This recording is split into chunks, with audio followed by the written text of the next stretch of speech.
Today we are going to make this delicious barbecue sauce, and we're gonna make it from a failed batch of a Sandhill Plum Jelly. You could do this with any jelly. In fact, the recipe that I'm using is a hot pepper jelly, but this turned out amazing. And so I am really excited to be able to use a failed batch of jelly to make some great barbecue sauce and can it for the family. Hello everybody. This morning I am being ambitious and I decided that I am going to repurpose something that I made earlier in the year.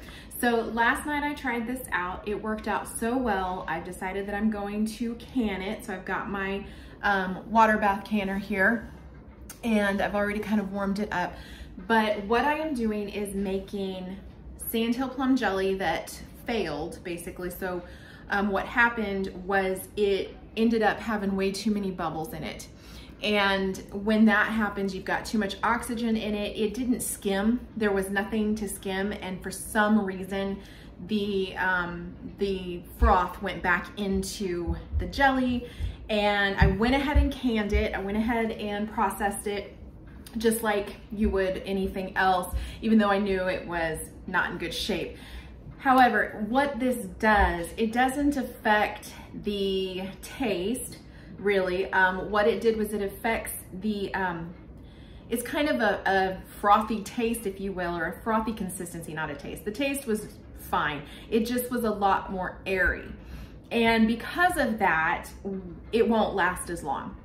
Those air bubbles all have the potential to go bad sooner, but it's sealed and it hasn't been all that long since I processed this. So I decided, rather than trying to reprocess it and make it jelly again, that I would take all of these that didn't work out and I would make them into barbecue sauce. And that's what I did last night. Was I took one of these, it made a double batch of the recipe that I have, and it was absolutely delicious. And so I decided I would just take all of these that I have, and I'll show you, I've got quite a few, and this is not for the jelly. I'm gonna be making grape jelly from grape juice, but I am gonna be taking all of these, and don't need this either, and turning them into barbecue sauce. Now here's the thing, I don't need very many ingredients for this. I am super excited about this because it was very, very simple to put together. All I have to do is ladle them into the jars, which, if you can hear them, that's what's in the dishwasher right now. I am running all those jars and lids and everything through the dishwasher because it's just faster and easier for me at this point. Okay, so this is the recipe that I used, and I will just hold that up there, and you can see that I made a notation at the top because I'm actually going to put this into my recipe binder in the canning section to make sure that I continue to have it. But this is from All Recipes, and it was submitted by Aunt E, is the name of the person, and she uses it for ribs, but I just wanted to have this for any use of barbecue sauce. We use barbecue sauce quite a bit. We use it on pork nachos, we use it on meatballs, we use it when in some crock pot dishes that we have. The concept behind this is kind of like the grape jelly meatballs. I don't know if you've ever heard of those, but I have a crock pot recipe that uses grape jelly and some other things to make a barbecue sauce for these meatballs that you then put in the crock pot. And it was kind of a staple back in the 80s and 90s. So I figured if you can use grape jelly to make barbecue sauce for meatballs, you can surely use Sandhill Plum Jelly.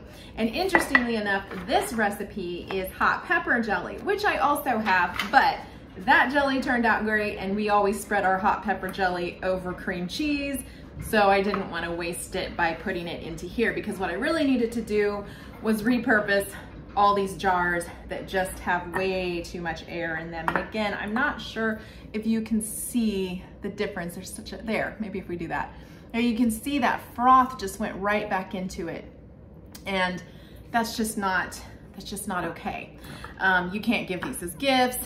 They aren't gonna stay on the shelf real long. I am going to check every single one of these as they go into the barbecue sauce to make sure that there hasn't been any sort of issues with it in this amount of time, even though it hasn't been real long. I just wanna make sure that it's all right to be putting into our barbecue sauce. So if you have a failed batch of probably just about any jelly, definitely try this recipe, and you could do it right away. If I had known or had thought about this right away, I probably would have just flipped it over into barbecue sauce right away.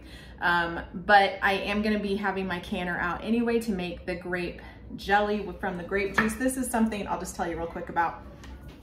I bought several of these a few months ago, and my daughter loves grape jelly, but I never buy grape jelly. And I decided I was going to make her some. I also was going to make some grape pie filling, and that turned out horribly. And that's a long story, but I'm pretty sure I just didn't put enough clear gel in it. But what I'm gonna do with this last one that's here is I'm gonna make my daughter, it'll make about, well, I'm not gonna use all of it, but it'll make about 6 pints is what I'll end up getting for grape jelly, and that's sufficient.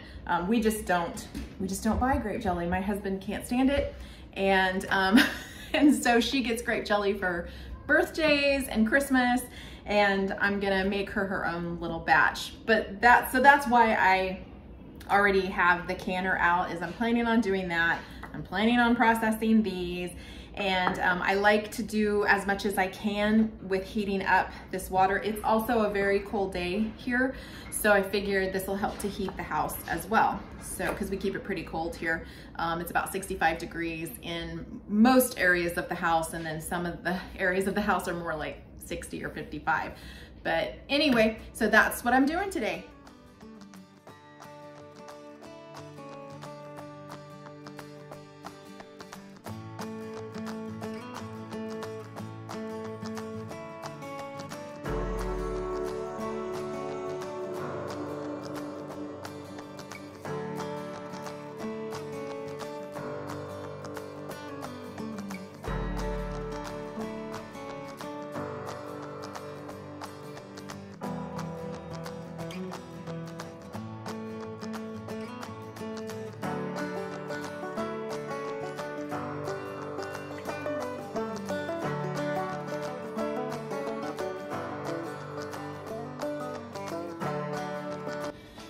Okay, so all of that jelly was usable. It ended up being 9 pints of jelly. It's in really good shape. It could have easily been used for jelly, but we have other Sandhill Plum jelly that we can use that doesn't have the air bubbles in it. And so we are going to get this going. It doesn't take very many ingredients at all. However, this is a huge batch, so it's going to take a lot of what we're using. But typically, the recipe calls for 3/4 cup of hot pepper jelly. Well, a pint is 2 cups, so that's just over double the recipe. What I ended up doing was just doubling the recipe per pint instead of per 1.5 cups, and it actually turned out really tasty, and so I'm going to do that. So basically what that means, let me pull this up here. Okay, so where it says 3/4 cup, if you were to double that, it would be 1.5 cups, which is not a full pint. It's just shy 1/2 cup of a pint. And so I'm going to go ahead and use 1 pint and then double all the rest of these. I liked how the taste was, and that's what I'm going to go ahead and go with, because that's what I made last night. Now this will work because the jelly already has plenty of acidity and sugar in it to be able to go in a water bath canner. I don't have to worry about that at all. Plus, I'm adding more vinegar, or not more, but I'm adding vinegar to make the barbecue sauce. So it'll be fine going into a water bath canner because of the acidity. So let's get started with adding our ingredients, and you'll see pretty quickly this is going to be a pretty massive pot of barbecue sauce. Okay, so remember I told you that I am doubling this per pint.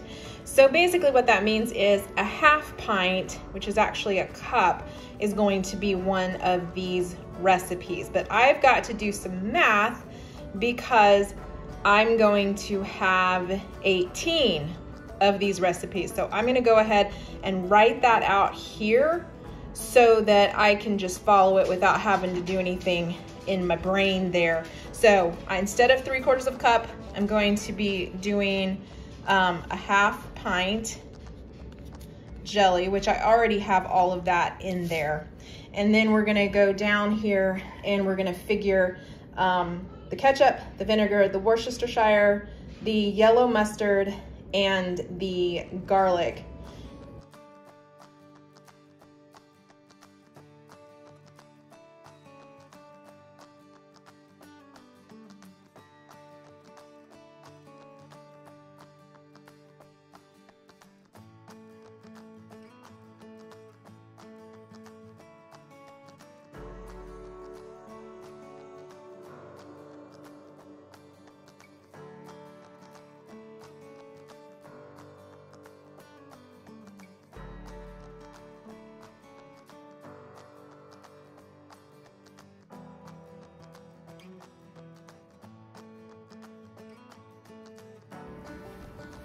Okay, this is not gonna work.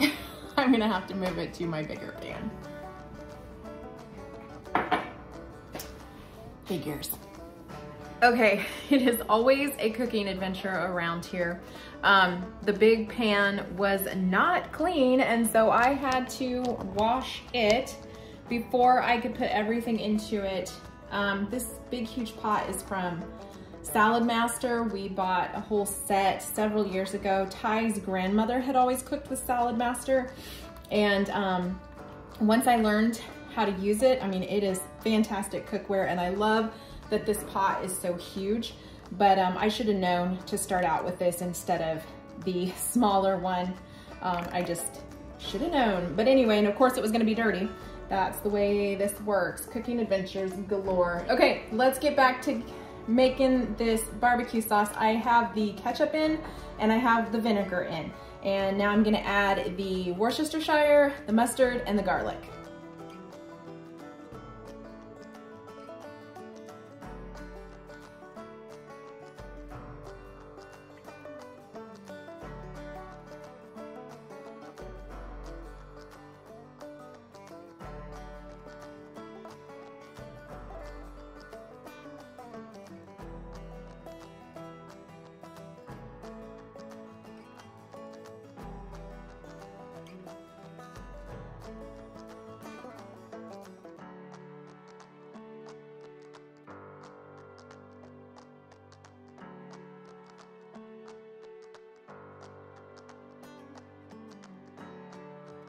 Okay, so on this jar, let me see, somewhere it says approximately what a clove is, I thought.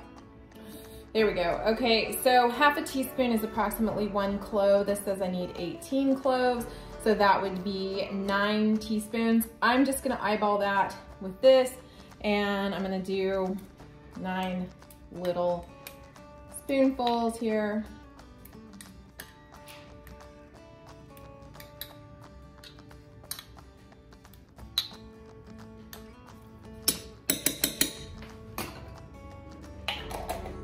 Okay, and that is everything. So I'm just gonna mix this up really good. I'm gonna go ahead and get the fire going on it and stir this around.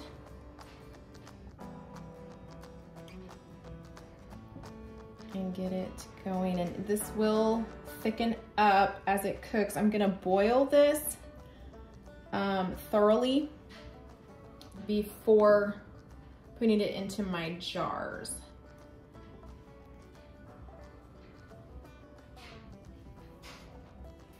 I did end up taking a whisk to it to get the mustard mixed in better. It just wasn't wanting to mix in so well, so I'm just getting that going, and then I'll go back to my spatula that I was using, this one right here. Okay, and I'm just going to continue to stir this until I have a boil on it, and a nice boil for at least a minute, and then we'll be ready to fill the jars. Okay, so I finally got it to boil and let it boil for about a minute. It wasn't a rolling boil, I didn't need that. It did jump up and burn my finger a bit, some of the sauce, but I let it boil for a minute, and that took almost an hour to get that boiling. So this has been a little bit of a time-consuming thing, but now I'm going to put it into my jars and get it into the canner.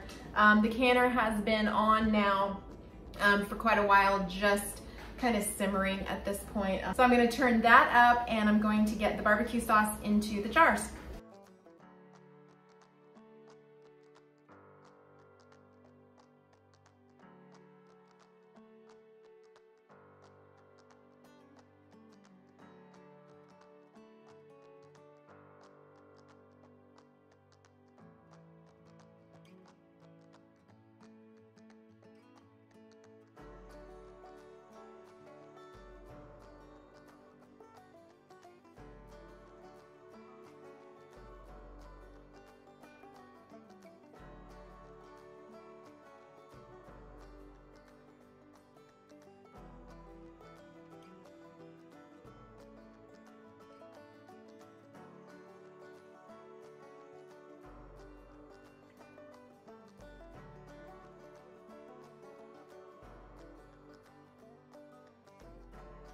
Okay, now I'm just going to wipe the rims with a damp paper towel. This is hot, so I shouldn't be holding that like that. But I'm gonna wipe the rim with a damp paper towel, and I'm going to put my lids on, put my rings on, fingertip tight, and they're gonna go into the canner for 15 minutes.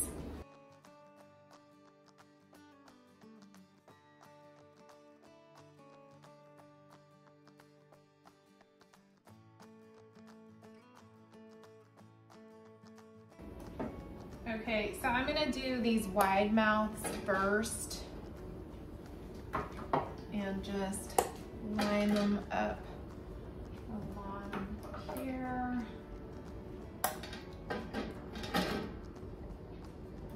I'm pretty thrilled to have gotten this many jars because while we could have used that jelly, I don't know that we could have used all of it that quickly.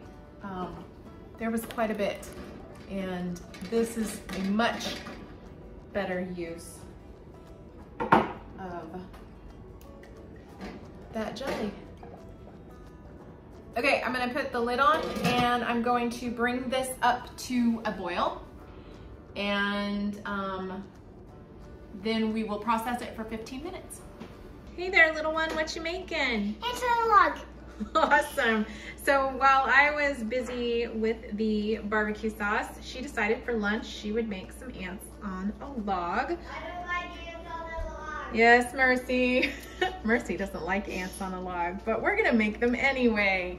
Thank you for making lunch, Aspen. I'm not gonna eat ants on a log. Thank you, Mercy. I'm gonna eat something else. Okay, Mercy. I don't like them. Yes, dear. Now you get a little bit of a taste of Mercy's personality.